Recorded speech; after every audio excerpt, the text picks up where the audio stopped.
Обвинителот Ислам Абази донесе скандалозна одлука бидејќи во модуларната болница во Тетово живи гореа 14 луѓе, а обвиненија нема, изјави премиерот Христијан Мицкоски, изнесувајќи ја својата верзија за ваквата одлука.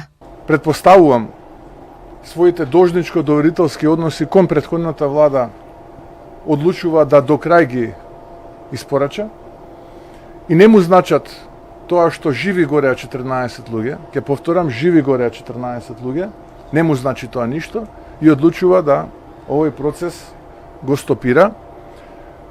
Но сакам да знае јавноста дека ова не е политичка амнестија од страна на тој обвинител кон поранешните негови наредбодавци, бидејќи секогаш може да се појават нови детали кои што се поврзани со овој процес и секогаш овој процес може повторно да стане актуелен и да практично пред јавноста се покрене од самиот почеток. За Мицкоски оваа одлука е без преседан. За жал, една од тие скандалозни одлуки е и оваа.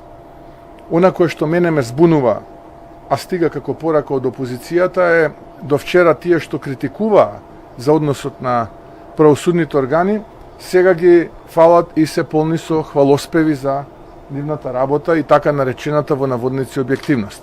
Но ќе повторам, овој обвинител и луѓето кои што го воде овој случај не најдоа докази за сторено кривично дело во случај во кој што живи гореа 14 луѓе. Станува збор за случај и процес стари 5 години, кој во јавноста предизвикаа огромен интерес и револт поради загубата на животи, а меѓу одговорните за трагедијата беше и Венко Филипче. За председателот на СДСМ, Венко Филипче, одлуката на обвинителството ја потврдува вистината за неговото работење и побара извинување од Мицкоски. Да се извини и на граѓаните, затоа што 5 години шират лажни вести. И затоа што го загадуваат јавниот простор со несоодветен наратив. Мене не мора да ми се извинат, јас тоа од нив не го барам, многу добро знам со какви луѓе си имам работа.